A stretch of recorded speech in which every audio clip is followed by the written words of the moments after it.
Hello, everyone. It's Martha Novak. I'm so glad to be with you here today. It's a beautiful Sunday, and I hope in your part of the world it is too. We're going to talk about self-compassion today. I think this is an extremely important topic. A marvelous article just came to me. I'll tell you all about it in a minute.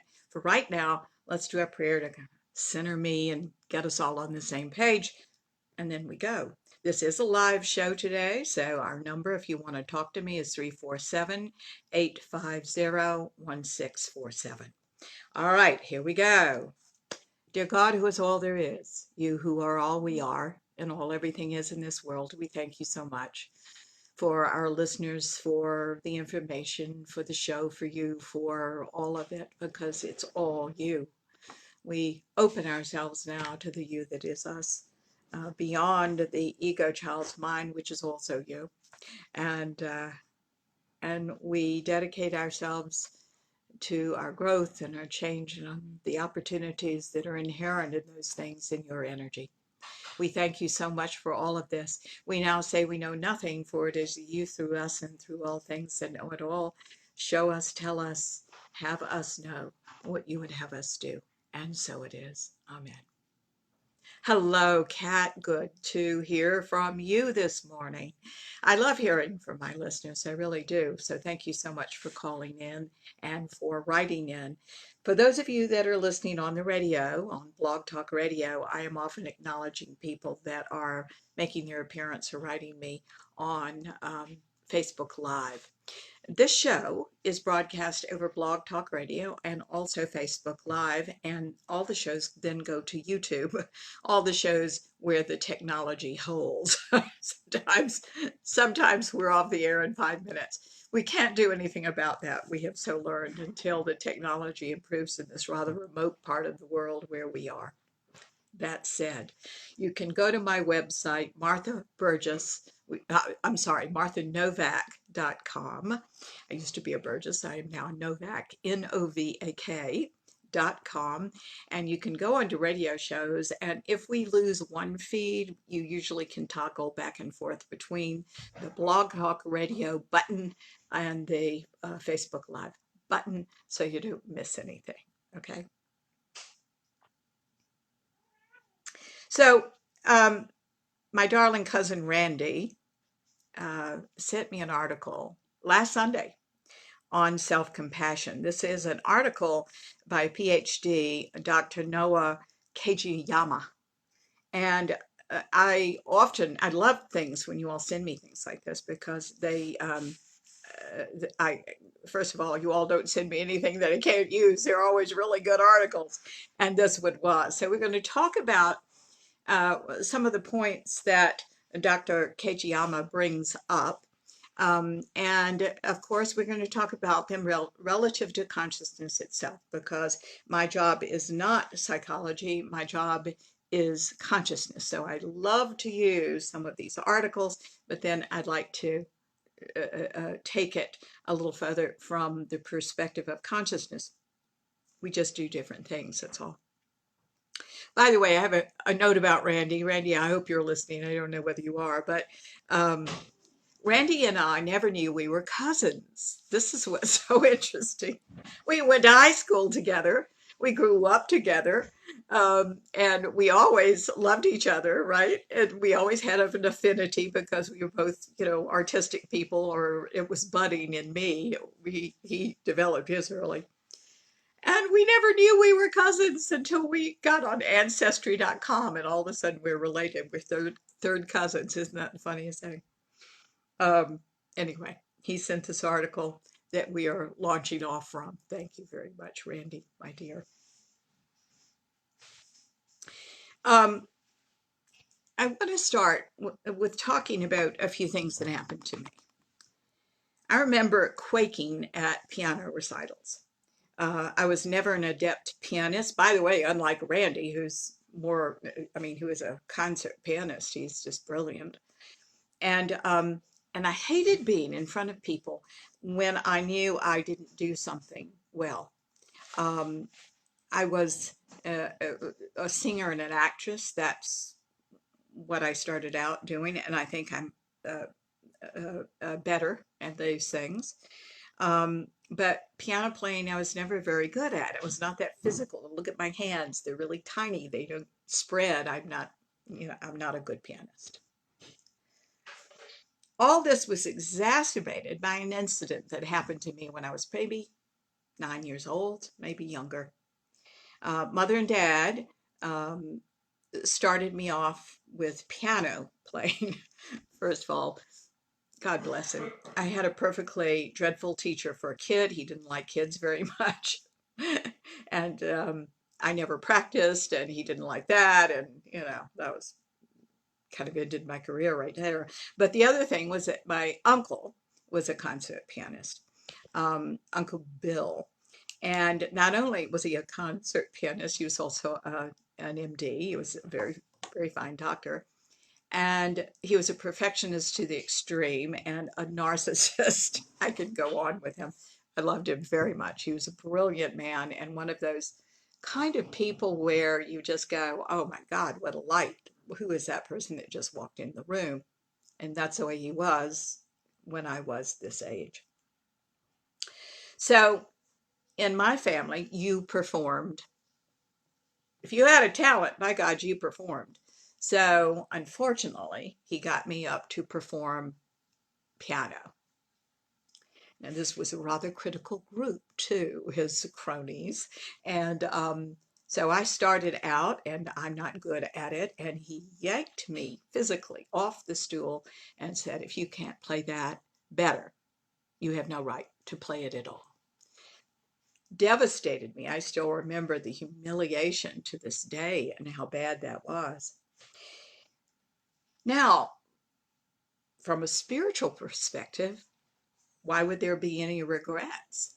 Because I didn't stay with what I didn't do well. I played just enough to accompany myself when I was singing and to help myself learn music so that I could sing and perform in musical theater, which is what I did. And, that's amazing. And there are absolutely no regrets there because, in essence, that was a door closing for me. Because, as Randy's article says, this article by Noah Kageyama, blaming and negativity get a child, and this article is geared toward performance, sport performance particularly, nowhere. So blame and negativity get no one anywhere. They don't motivate a child to bounce back, and it can accelerate a child spiraling into a really bad place. You follow a child into its teenage years um, where they're struggling anyway, right? And they reach for the bag of chips and they never get off the couch if the criticism has been severe enough. I think that there were many things that saved me. Um, this was an artistic family that I was reared in. Everybody kind of had talents, and whether they explored them professionally or not, we performed, right?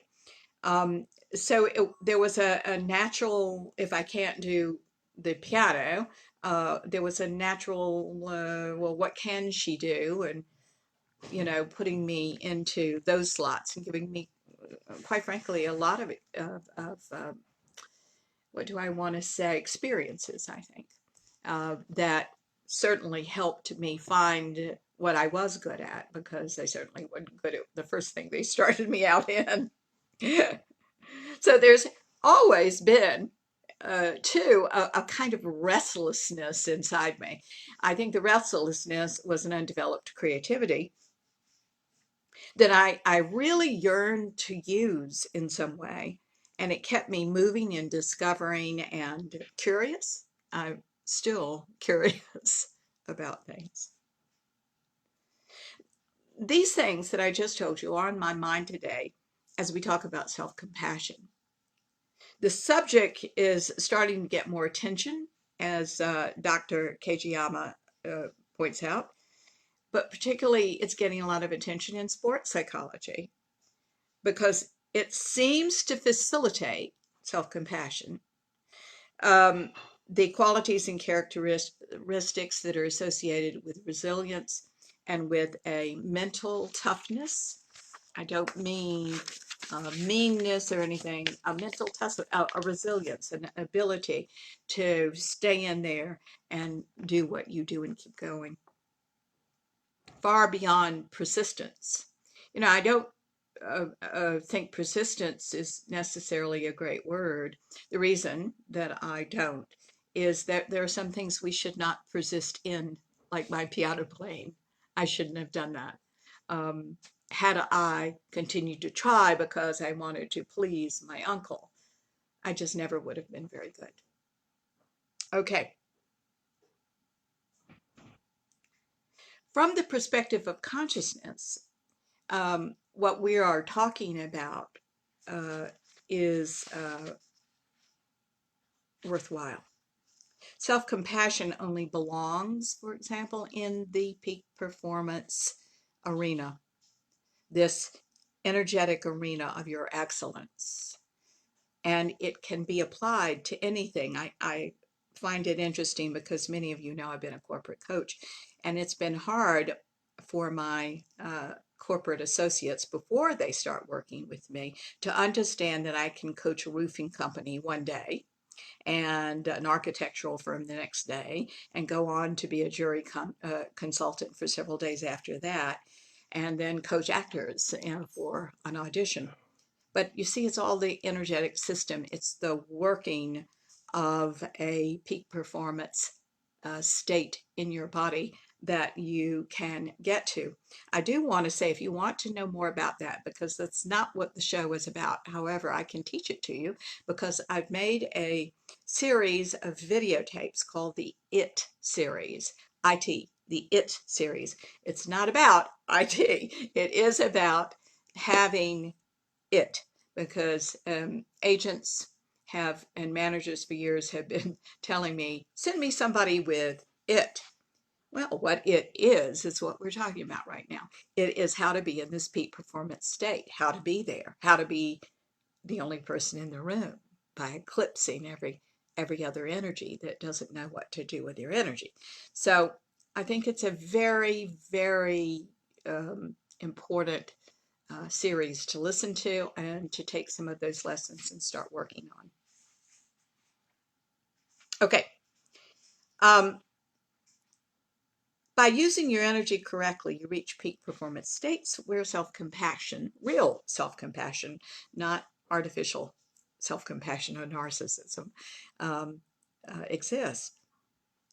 You see, when we're in the egoic child's mind, the energy there is self-indulgence.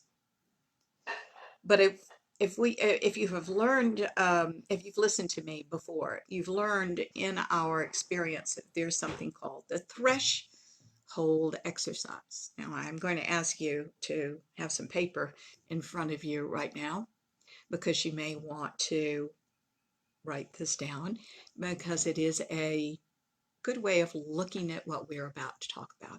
If you draw a horizontal line across the page, we're going to just say that line is the difference in the lower quadrant, ego child's mind, and in the higher quadrant, the highest self mind, the peak performance mind, the potential. Okay, thank you, sweeties. I appreciate your communicating with me that way. So draw a vertical line to split this horizontal line now. It doesn't have to be in the middle. It can be anywhere. As a matter of fact, there are many such lines, but I want to give you an example of this. So right at the bottom of that vertical line, self-indulgence. And right at the top of that line, self-compassion. What I'm wanting you all to realize is there is no good, no bad, no anything. We are when we are in our egoic child's mind, and in the child's mind itself when we're children, which we can, by the way, take into our adulthood. This is all energy. It's all the energy of God. We start out as the little undeveloped thing in our child's mind. The part of us that thinks like a child, the part of us where it's all about us, needs to be, by the way, when we're children, right? The disadvantage is everybody stays in the ego child's mind when they're adults. And the natural progression of our world, of our personal involvement, is to go from the ego child's mind arena and cross that line. Not that there is a line, right? We know that for sure. There is no definitive line that you're going to cross like a goal in a football game. Nope, it's a process. The process is to go from the ego child's mind into the highest self and let these energies change into something wonderful. Something that's authentic and real and expansive and contributory. Now, that's a happy life. That's a life that evolves. So, just by way of example, we can go from the self-indulgent ego child's mind, and we have all sorts of experiences with that. But if consciousness is our thing, and if we are going to allow ourselves to entertain and open and become this highest self that we all are anyway, the authentic self of God, right? Not that the other isn't authentic too, but this is the real authenticity, because in the ego child's minds, we're covering up all sorts of things, right? We know we're insecure. We know we're self-indulgent, so we pretend we're not. All that's the ego stuff, you see? The ego child's mind stuff. But when you cross the line, there is real self-compassion there. It is no longer self-indulgent. It's self-indulgent. It's compassion for yourself and for everyone. It is a oneness with all life. Okay. So you are of these two minds. You are of the ego child's mind, which is self-indulgent, fear-based, and has low or high levels of anxiety because you're not living your true self. And there is the highest self, which is the love-based part of you that is about you and others. It is confident and kind and creative. It listens. It's curious. And the cellular response is there, where every cell is on, every cell is engaged in connecting. You see? Those are your two minds. And those are the minds that we work with in our system. Okay, let's go back to our subject of self-compassion. Dr. Kageyama puts forth that, and I quote, "It's not harsh, excessive self-criticism that leads to enhanced motivation and persistence, but self-compassion that facilitates these more adaptive responses to setbacks." Now, this flies in the face of the cognitive distortion we learned about on a previous show, doesn't it? Do you remember which one that is? It was number 14, I can tell you that. And it said that the cognitive distortion is a belief that self-criticism is an effective way to motivate yourself to better future behavior. In other words, ladies and gentlemen, that's an issue. It does not. Science is proving it does not. So, if you had a mom or a dad that said, like one of my friends said, that, what was her famous line? She was the most critical, awful woman, the way she tore down her family and all people, as a matter of fact. She was quite the narcissist. She did it for her own selfish purposes. And what did she say? She said it was, criticism was valuable because it made everybody better. Well, this is a woman who really believed that self-criticism is an effective way to motivate yourself to a better future behavior. It does not. A team of Canadian researchers conducted a qualitative interview-based exploration of how 6 males and 5 females, by the way, who were noted for being excessively self-critical, could successfully adapt a more self-compassionate stance. Some of the learnings that came out of it was amazing, and 5 key themes emerged from this study. So we're going to go through those, all right? The first is this. The first theme centered around coaching, because a coach's behavior, and by the way, I want you to substitute here for coach, parent, please. A coach and a parent, same thing. The coach's parent's behavior fostered self-compassion or made it more difficult for these were athletes, to be more self-compassionate. So what if you have a coach parent who can't be self-compassionate for themselves? A great coach, by the way, is the same thing as a great parent, right? And you have to ask yourself then, and you have to ask yourself about your own family, does this coach parent enable the athlete or the child to try new things without fear of judgment if they fail?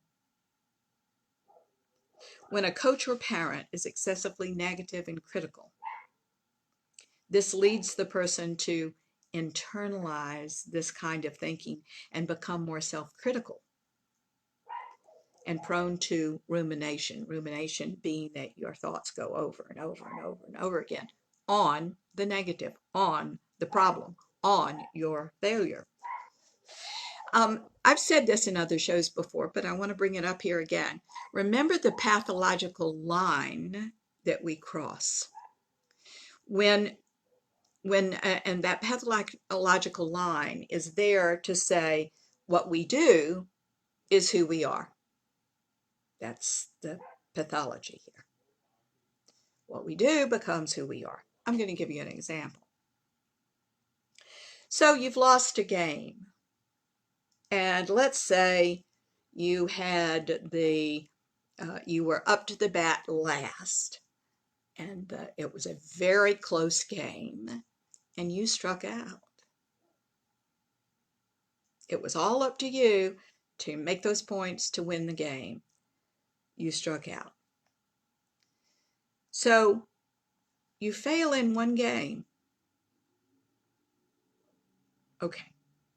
But it becomes pathology and totally not in our best interest when we internalize this and become failures and losers. So we don't say, what's true is we failed to hit that ball in that game.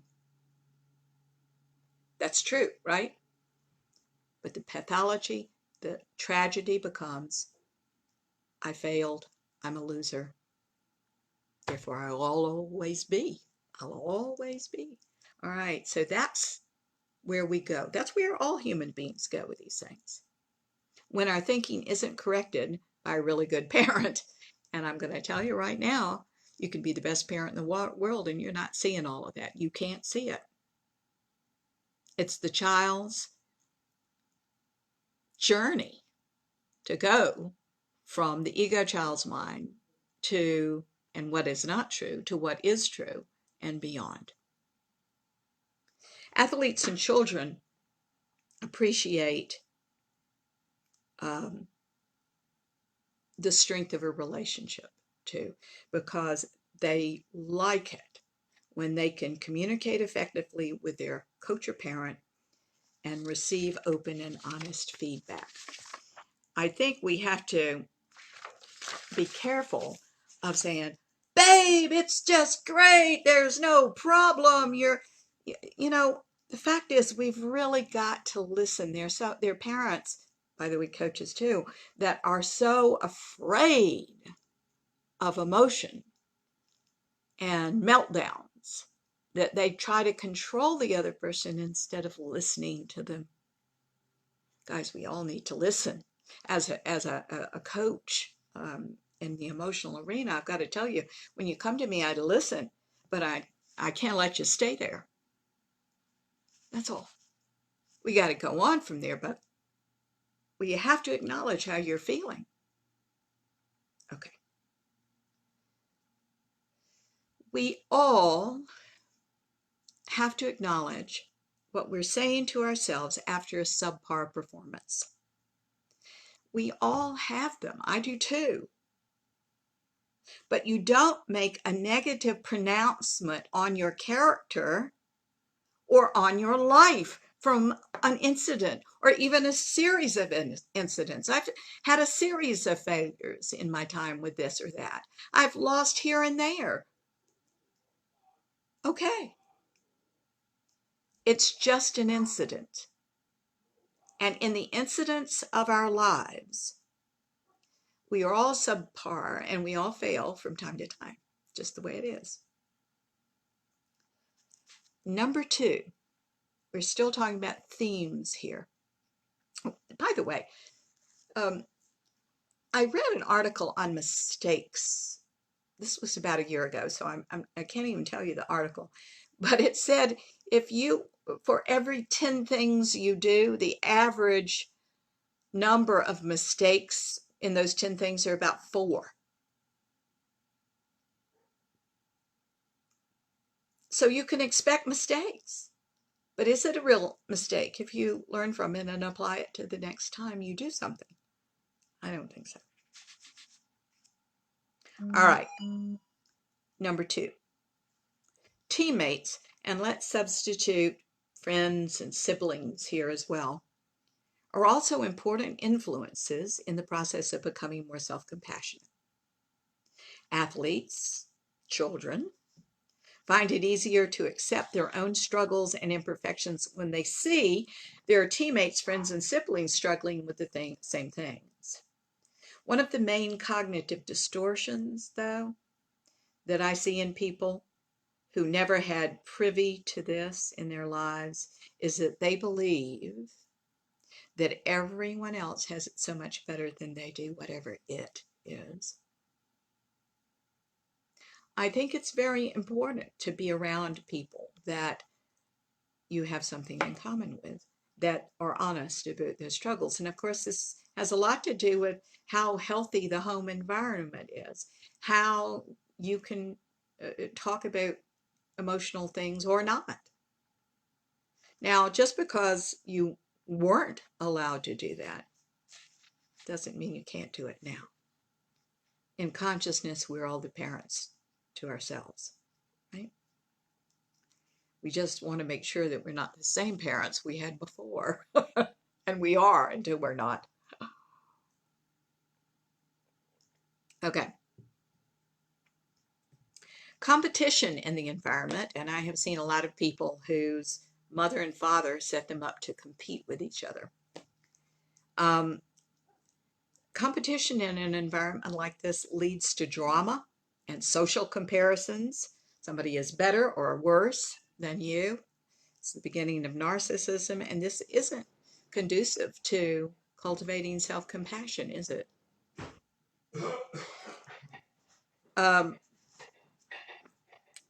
My own mother, in order to control her wild child, me, would always say to me, "Why can't you be more like Edna?" Edna was a little girl that lived up the street, and I can only think that my mother thought Edna was perfect. Maybe she was, I don't know, and with all due respect to Edna, whom I have lost touch with, but I hope is alive and well and thriving, I had to be my own person. I think that what she said made me want to be my own person, and I had no idea, like you, for many years, who that was. My whole life has been an experiment in finding out, you know. Receiving, this article goes on to say, encouragement from teammates, and I say siblings and friends, is really meaningful and really helpful. We don't always see what's going on with us and why we're doing something or what we're feeling. Throughout life, our trusted teammates, friends, sisters, brothers, cousins, by the way, cousins, and our partners tell us what's going on when we lose sight of ourselves and what we're doing. They refocus us if they are the right person for us. And we do the same for them, hopefully. The whole point is not to have such a big ego you don't listen, right? Number 3. Now, I've been drawing parallels to parents and friends and siblings, but let's talk specifically about parents. People who model self-compassion were integral to the process of becoming more self-compassionate. Seeing someone we respect treat themselves with self-compassion implicitly gives us permission to do the same for ourselves. When we see how they're doing things, we want to adopt those same qualities. I have an example of that in my own life. I had a friend named Valerie.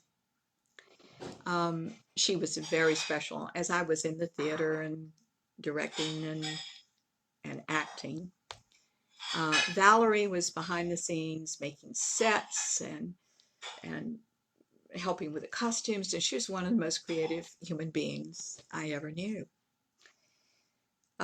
We did summer stock together, and then she went back to New England and dropped her husband off, who was an actor at his theater, and went to the beach with her dog, and someone murdered her there.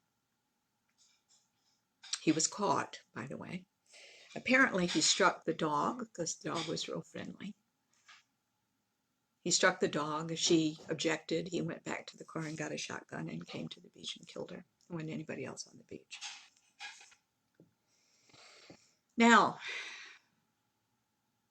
still sad to talk about. Her grandmother, actually it was her husband's grandmother, called me to tell me that this had happened that day. And I remember, this was when I was pretty young, I remember being so impressed with how centered she was to tell me something so sad. I noticed in her this peace, not that this wasn't tragic. I don't mean to imply it's almost hard to talk about it. It's that she conveyed to me this tragedy from her incredible wisdom about life and death and how things were and also how things went on. And I remember at the time getting off that phone and thinking, I want that. She was a great model for me. It's interesting because I don't even remember her name, but I remember the feeling. I remember her voice. I remember the peace. It was a deep peace inside of her, even beyond the tragedy. Wow. Going back to our subject, self-compassion. I don't think it helps, and this PhD, Dr. Kejiyama, brings this up too. It doesn't help when friends and family members sugarcoat things. And again, I kind of referred to this. Some people are not comfortable with your sad, negative feelings. And so they try to sugarcoat everything. Oh, you were awesome. Oh, that game wasn't that bad. Oh, Okay. And the tragedy here is they don't really listen. And so you don't ever with them get it out so you can learn from it and grow from it and hear the words coming out of your mouth and decide to do something else. They've distorted it, and therefore, if they are influential enough in your own life, they've distorted your thinking. This results in denial as you are an adult. Instead of seeing the reality of something, you go into a denial or avoidance of the experience instead of saying, whoa, I didn't do that well. How am I going to do it better next time? I'm not saying it doesn't hurt. I'm saying it does. That's a given. Now, what are you going to do with that? Okay. What you want to do and what should have been done with you is to help the person see the situation in context. This is just one game, for example, one speech, one grade on a test in 5th grade. For God's sake, it doesn't skew your life. Many times it does, by the way. But it won't if you have this self-talk. There will be other times that you succeed. There'll be other times that you fail. Here's another cognitive distortion. Sometimes when we have this bent and we're trained in this kind of mindset by our parents, our teachers, our coaches, we see only the negatives. We see only the failures. We don't see our successes. We diminish them. We'll say, oh, well, I was just having a good day. But this one incident where we made a D on our geography tests says that we are the most abject failures and will never understand the learning that is out there for us. We'll never be able to fathom that.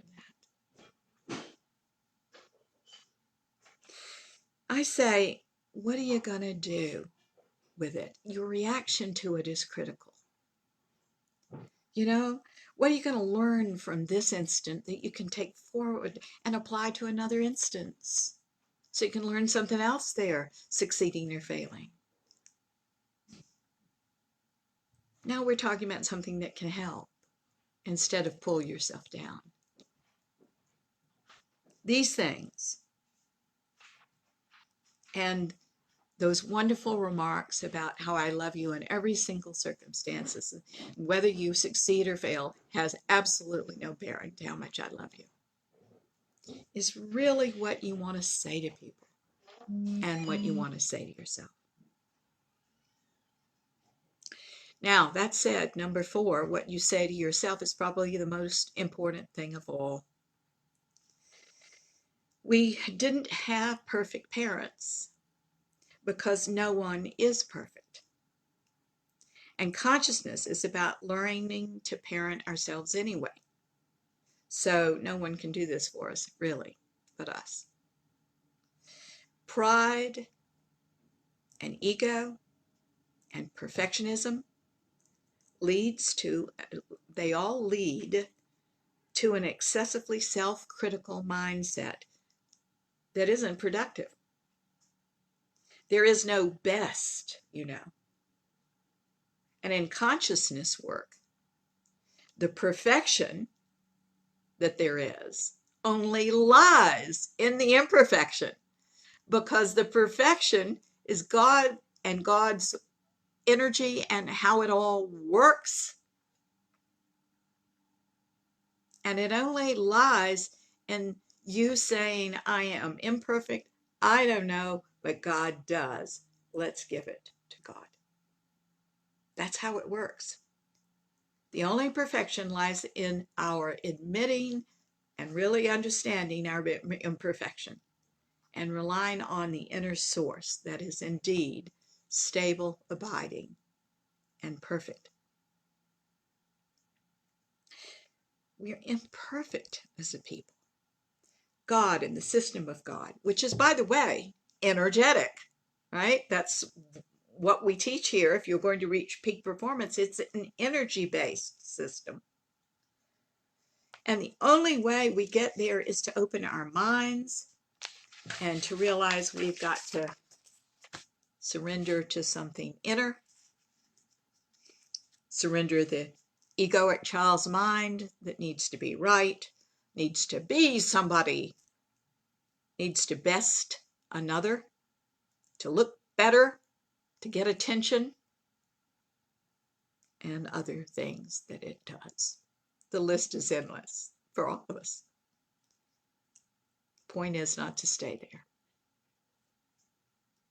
but to go within, journey to consciousness. Another factor, according to Dr. Kejiyama, another factor in self-compassion is emotional regulation. We must learn how to avoid the temptation to ruminate on past mistakes and engage in self-pity. You've heard me say that the energy of God, God itself, is an infinite and ever-expanding set of truths always in motion. It's in motion.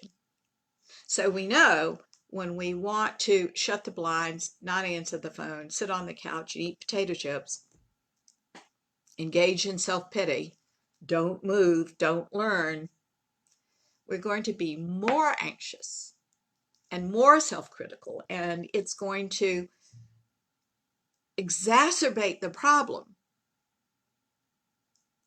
if we don't, here's the key to it all, move. Move mentally, move emotionally, move physically, and move spiritual.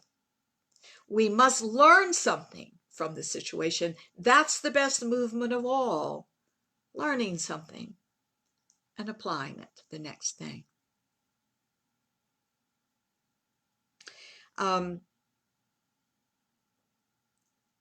One young man, a man named Josh, who was in this study, I was very impressed with something he said, and I quote, "You don't get better by freaking out that you just lost.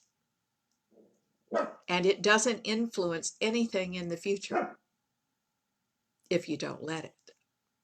And I thought that was pretty smart of this guy, because if you don't let it, many times we're letting it. This is our dragging the past into the present moment where it doesn't belong. Nothing belongs in the present moment but the present moment. Everything is an improvisation.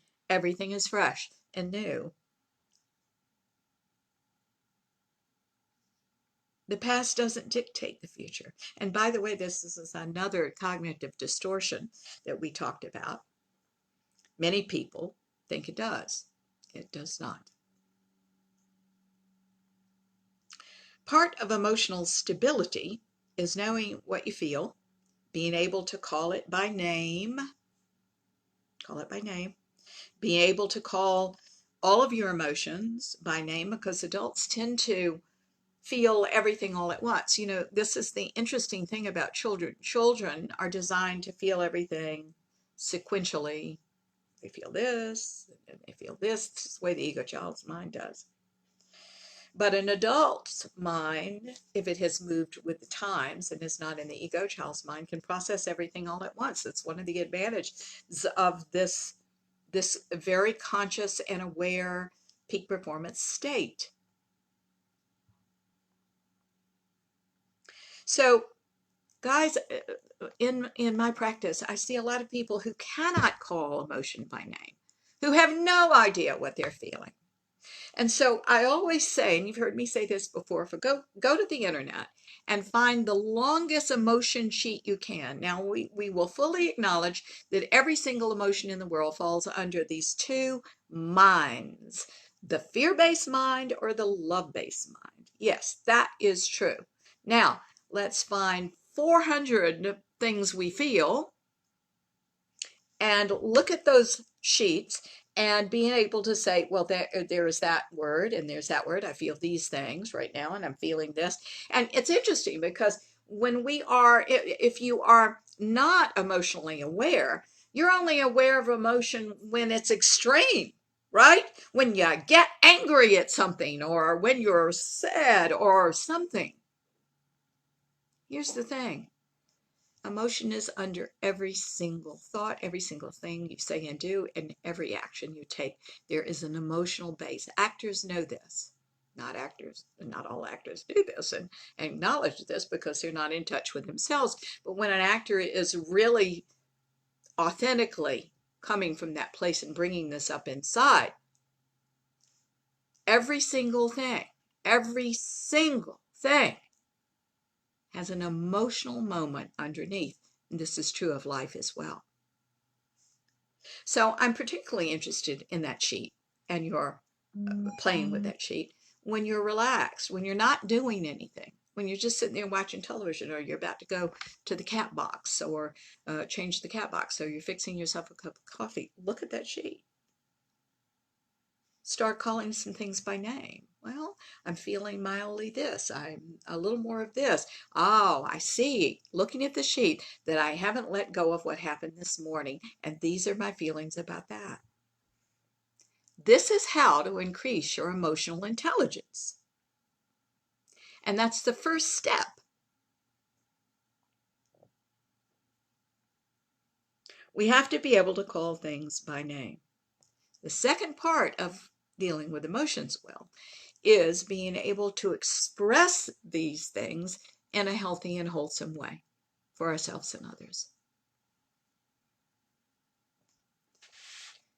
You may have to learn how to do all this, guys, that most people don't know. You know? As a matter of fact, and here's a trick, there is something called a histrionic personality disorder, and this is somebody who just appears highly dramatic, and there's always a crisis going on in their lives, and they're actually emoting excessively so they don't have to feel anything deeply, so they don't really have to go down there into the depths of them and get straight with it. That's a shame, because we must. You know, spiritually speaking, there's nothing in this world that is good or bad. If everything works for your good, everything works for your good, whether it hurts or not. It's the child's mind that says, this hurts, God isn't here. Right? What do you want to believe? Your life is going to take the direction of what you feel.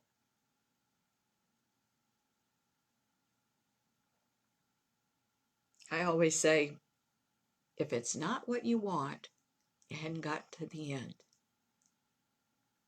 of whatever the situation is. Okay. You actually may need some help to become more emotionally intelligent, because the ego child's mind, that by the way is sending out all sorts of propaganda to us all the time, the ego child's mind doesn't want you to know about things because it's running the show. And if you see what you're doing, you're going to change. And change to the ego child's mind is a bad thing. It's a scary thing. And I'm here to tell you that change is just God moving you so that you'll be happy in the end. That's all it's about. And if you believe that there is more out there, no matter what the ego child's mind's telling you, you'll find it. You will. Number 5, according to Dr. Kejiyama, what you can also do for yourself is to maintain an accepting mindset. In this particular study that I was just telling you about, subjects focused on controlling the controllables. Human beings, in their unawareness, focus on things they can't control. I've just read a marvelous book called On Writing by Stephen King. And Stephen King says that he has a real penchant for the what if mentality. You know, what if, there's a monster in the lake? What if, a spaceship comes from the sky? Or what if a murderer went on a rampage in a small community? That what if philosophy actually serves the creative process. It certainly does. But it doesn't work in real life without you sacrificing peace, because it creates an incredible anxiety. And then the more you use it, the more your anxiety is fed. The fact of life is there are things that you just can't control.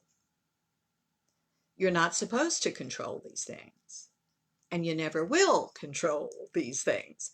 Let's just accept that. So you do what you can, and you don't worry about the rest. This is how to handle this. Look, more information is coming to us all the time, and you'll do what you can with that too. And in between, you live your life, and you enjoy every minute. You're grateful. This is how to have a happy life. You want to focus on growing and learning rather than winning or losing.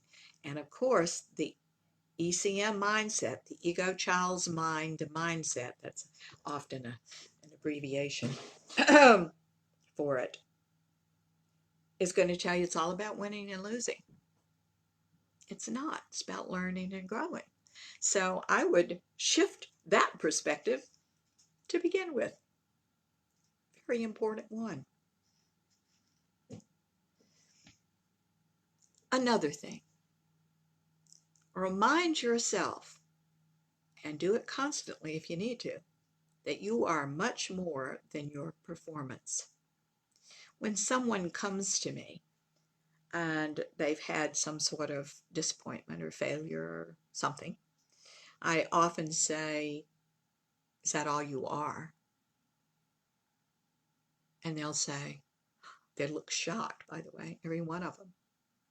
And they'll say, "No." And I say, "Well, what else are you other than this failure?"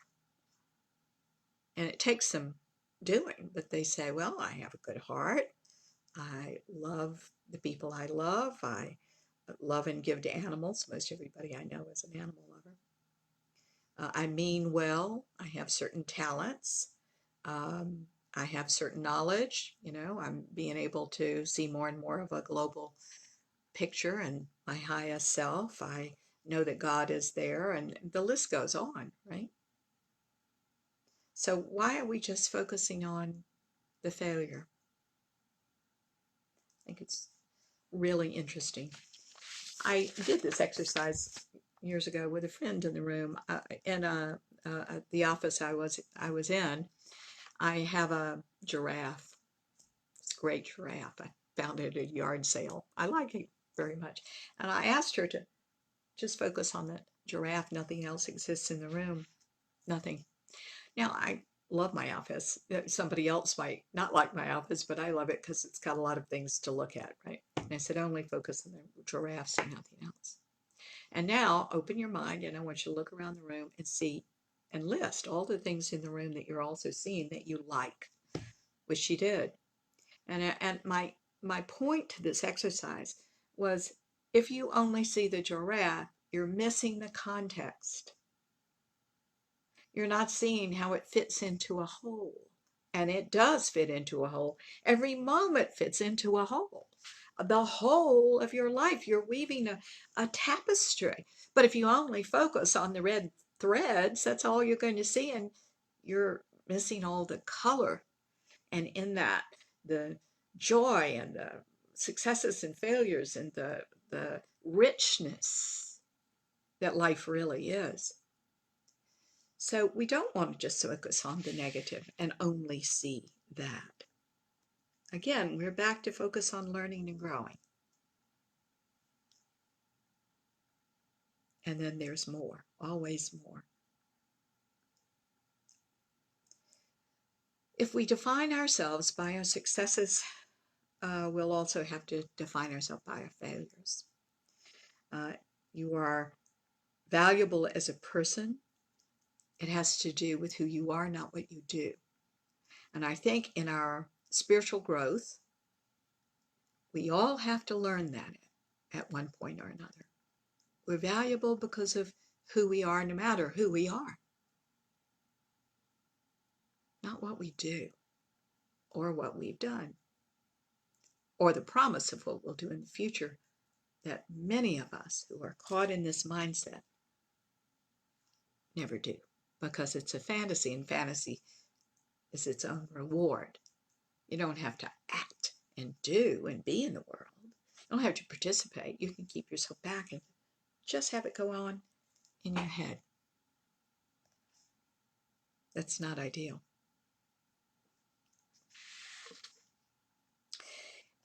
Something else that I think Hejiyama brings up, which I think was wonderful. Human beings have a natural tendency to look for silver bullets and quick fixes.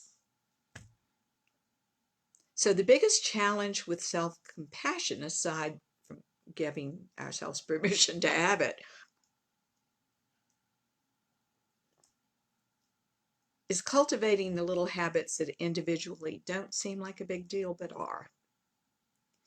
Over time and altogether, they make all the difference in the world to your happiness. You see, all these little tiny things throughout our day. And of course, waking up to them is waking up to being more conscious of the moment and what you're doing with it. You keep in mind that the ego child's mind is going to argue with you too.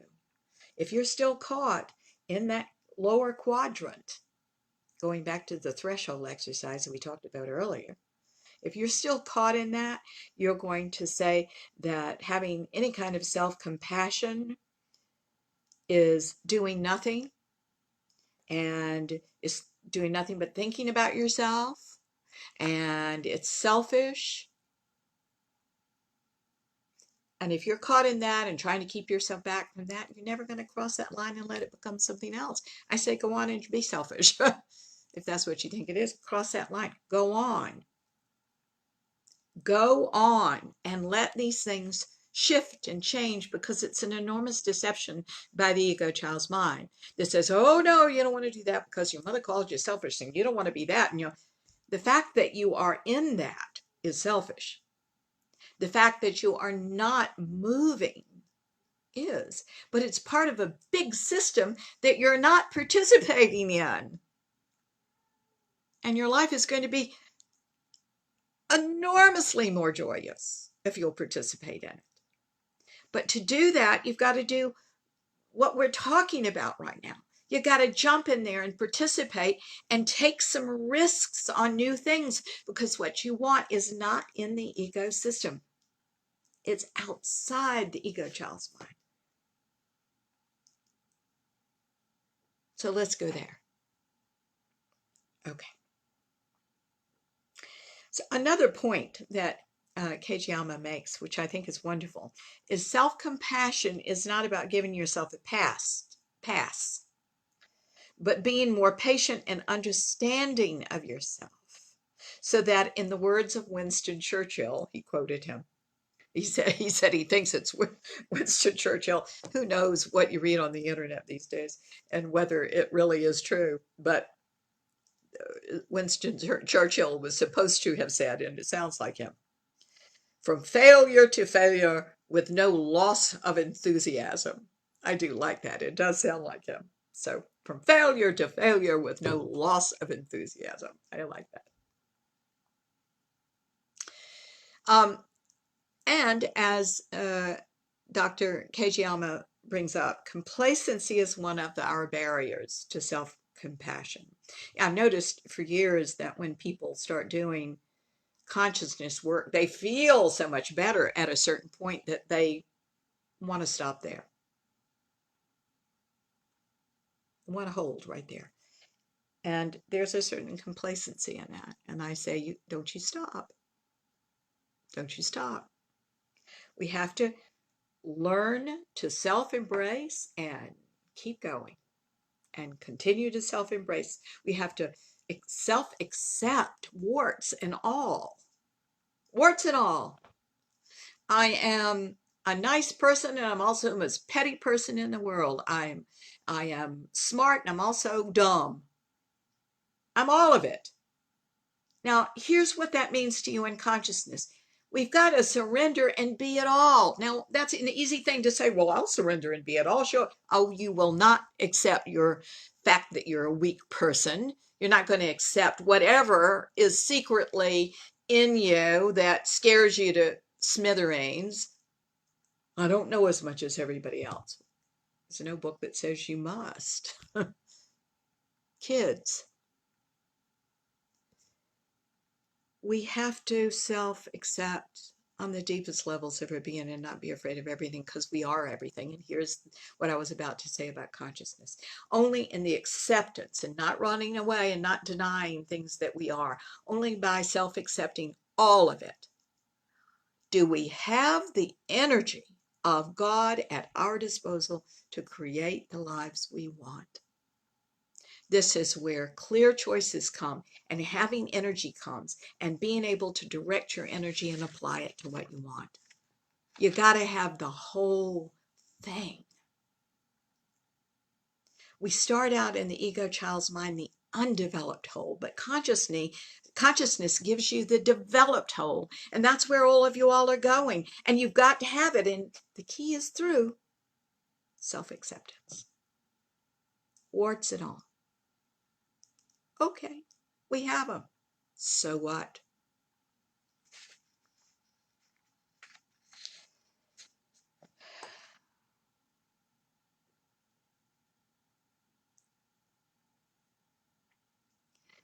So we're left with a spiritual truth here. And here it is.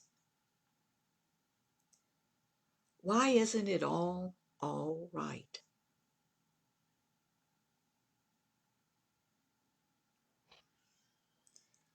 I want you to realize, when you want to answer that back with a rebuttal, they're all ego child's mind excuses. Because everything really is 100% all right. It's all 100% all right. I have many friends that are so cute. They say, we hear your voice in our head that it's all right. It's 100% all right. Well, I'm glad that voice is there. By the way, it's not mine. They're just attributing it to me. I'm just the messenger. It's 100% all right. And that's the perfection of it all that we're talking about. And that's God. And that's who you really are. And if you'll know that, you'll be in deep and full cooperation with this energy that is there to make your life better. It is your good that we have things in life that shock us, that hurt us, that make us sad or angry. No, it's just part of the fabric. But we're not supposed to stay there. We're supposed to learn and grow and keep moving. Guys, I've enjoyed talking with you so much today. I think we're going to be back next week, which is, I think, toward the end of the month. And I hope you've enjoyed today's show. I want to thank Randy, my cousin, again, for sending this marvelous article to me. And I want to thank Noah Kageyama, who wrote this, Dr. Kageyama, and say, forgive me for distorting some of the things you say, because my job is to take it in different directions. But it was a great article to begin with. Thank you so much for listening, guys. You can do me a huge favor, if you will. I am delighted to do these shows, but if you will get the word around about us, if you will pass this show on through social media, if you will tell people, your friends to tune in and see if it's for them, we sure would appreciate it. Let's do a prayer. And let some of this go that we talked about today. And let's bring in a lot of awareness in this prayer and beyond, that we may see what we're doing so we can rethink some of these things we're doing and move on. Dear God, who is all there is, you who are all we are, and all everything is in this world, we thank you so much. We open ourselves now to see, hear, sense, and know what you would have us do as we open to the truth that lies in your enlightenment. We ask now for great awareness that we take forward from this moment on, that we may see what we're doing, that we may question our motivations, which do contain all the answers, and that we have courage to face what those answers are and what our motivations have been. Help us know that feeling bad is just not going to kill us, but it is the trying to avoid things that does not give us a happy life. And we all want that. So we all open to the possibilities. We all must learn to say yes to the possibilities and then no, not the other way around. We open ourselves to self-acceptance and self-compassion. And we say thank you for it all. This perfect system of God. Complex? Yes. But simple in the doing when we get there and we're ready. Dear God, help us be ready. We thank you so much for all of this, and we say this prayer now in your name.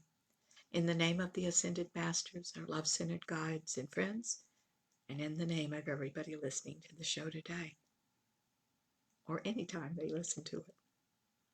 And so it is. Amen.